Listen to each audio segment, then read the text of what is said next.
welcome. This is your host with the most, Philly Jim, coming at you guys with another video. And welcome to another edition of Positional Previews for 2022, looking at the Philadelphia Eagles. If you guys have not seen the first one, go check it out. I did the running backs, I did Miles Sanders and Kenneth Gainwell. Looking at that position was really interesting. And another interesting group that we're going to be looking back at today is also on the offensive side of the ball. It is going to be the receivers. And nobody could even predict what the Eagles were going to do this offseason with wide receiver. Obviously, we knew about Devonta Smith and what he's capable of doing, having a really good rookie season. But the Eagles just blew everyone away. Howie Roseman blew everyone away in the draft when they went after A.J. Brown, getting that trade done. It was absolutely amazing, and it's amazing for the team because he does have the relationship with Jalen Hurts, and we're going to get into all of that, guys. So let's start it from the top. Obviously, I just mentioned A.J. Brown and Devonta Smith. The dynamic of those two guys is going to be very, very interesting, because week to week, it's going to depend on how these teams are scheming to slow them down and stop them. Because, some weeks, A.J. Brown might get the double team. But that really depends on Devonta Smith. Do you really want Devonta Smith to continue to cook you? Because if you put low-tier, second-tier corners on him, he's going to continue to cook you no matter what. He's a technician. He's a great route runner. He's going to find those soft spots and always attack those soft spots. If you put the wrong guy across from him, he is going to take advantage of that. So I think teams are going to try to catch up to that. It might not work out in their favor, but I think that they're going to put a lot of attention on Devonta Smith and A.J. Brown. And then that's going to take the attention off of all the other receivers that we do have on the team. And what we saw last season from Quez Watkins was also pretty impressive.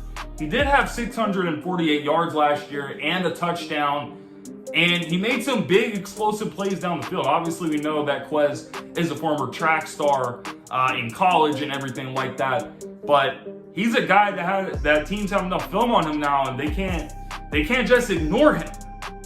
So I think when you look at that top three trio, it's kind of like a pick your poison type of thing. You got Devonta Smith, that's obviously a route running technician. He's going to attack the soft spots. You got A.J. Brown, that is big and physical, can make guys miss. He can throw out the stiff arms. He can go out and make the tough catches in a tight window, as can Devonta Smith. And then you got Quez Watkins, who also has a catch radius that's a little bit bigger than what his size would, lead you to believe. And then his speed speaks for itself. He gets open. He makes those explosive plays. But then it gets tricky after that. From the fourth receiver, are you going to keep 5 or 6 receivers on the team? I would say that it's pretty likely that they do. So which are the other guys after them? Obviously, the biggest name that people are going to be talking about is Jalen Rager. How much pressure is on Jalen Rager this year to really perform at that super duper high level? I would say there's a lot of pressure on them, but is there really? Because we do know that Howie Roseman has a track record of keeping guys around maybe a little bit longer than they should, because he took them high in the draft. And obviously Rager is a former first round draft pick. So you got to look at that and say, hey, are they going to keep Rager around basically because he's a first round pick? Or is Rager really going to have like that type of resurgence, sort of like a Nelson Aguilar? And I know Nelson Aguilar is not really a fan favorite, but in 2017, he did have his resurgence. With the additions of Torrey Smith and Alshon Jeffrey, there wasn't like a lot of attention on him. So Nelson Aguilar was actually able to thrive and have a career season that year. So are they thinking that Jalen Rager is going to take the same approach, try to prove himself, try to do something, try to be at least a little bit productive? And maybe it'll play in his favor now that there's now a bunch of guys around him. But I would say that he has to be on his A game, because some of these other guys are also going to have something to prove. Don't forget that Zach Pascal was brought in on a one-year deal as well. And he's the type of receiver that's a very unselfish player. He's going to always do what Nick Sirianni and the coaches ask of him to do. He's gonna, if he needs to block, he's not gonna have any problem getting blocked. He's not gonna complain about, not getting a certain amount of targets.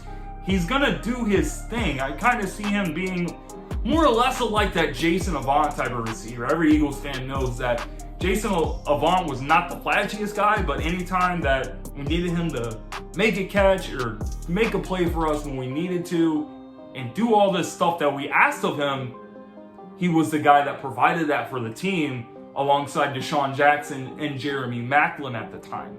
So I kind of see him fitting into that type of Jason Avant kind of role. And then you have guys like Greg Ward, who I believe is kind of on the bubble here. There's a little bit more pressure on Greg Ward to, really stand out this year because, he could be the odd man out that gets released. And it hurts me to say that because I'm a huge fan of Greg Ward. I like the way that Greg Ward has improved his route running each year that he's been with the team.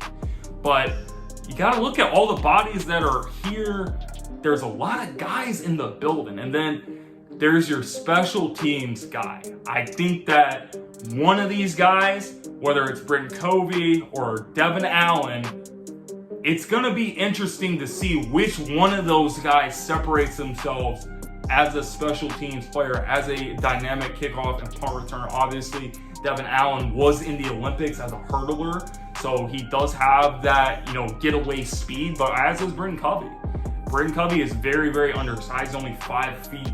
He's only 5'8", and he's got 170 pounds, so he is a little bit on the smaller side, but we do know that he has that dynamic ability. So as a kickoff returner, he could definitely make the team. So when you're looking at it, guys, I think the biggest guys that are on the bubble right here, Jalen Rager, obviously, although the team might protect him, Harry Roseman might be able to protect him based off the fact that he's a first-round pick. Nothing really else. They're going for him. And maybe the fact that he doesn't have a lot of attention on him anymore. He's no longer their 2 receiver at best. He's probably the 4th receiver on the team. But then you got guys like Zach Pascal that are trying to prove themselves. And don't forget young guys like John Hightower that a lot of people have forgot about. John Hightower is still here. You still got guys like Deon Cain. With these guys not being there, a lot of these guys not being there for OTAs, guys like Deon Cain have continued to get more reps. So they're going out there trying to show what they can do. And the more reps that they get in practices, that's why these OTAs are important for a lot of these young guys, a lot of these guys that are, kind of on the bubble, the camp bodies, if you will. So it's interesting to see how this is going to play out. I can't wait to see what's in store for training camp and everything like that. Not exactly sure. But in the meantime, guys, I got some more fire content coming at you. This is your host of the most, Philly Jim, and I'll see you next time.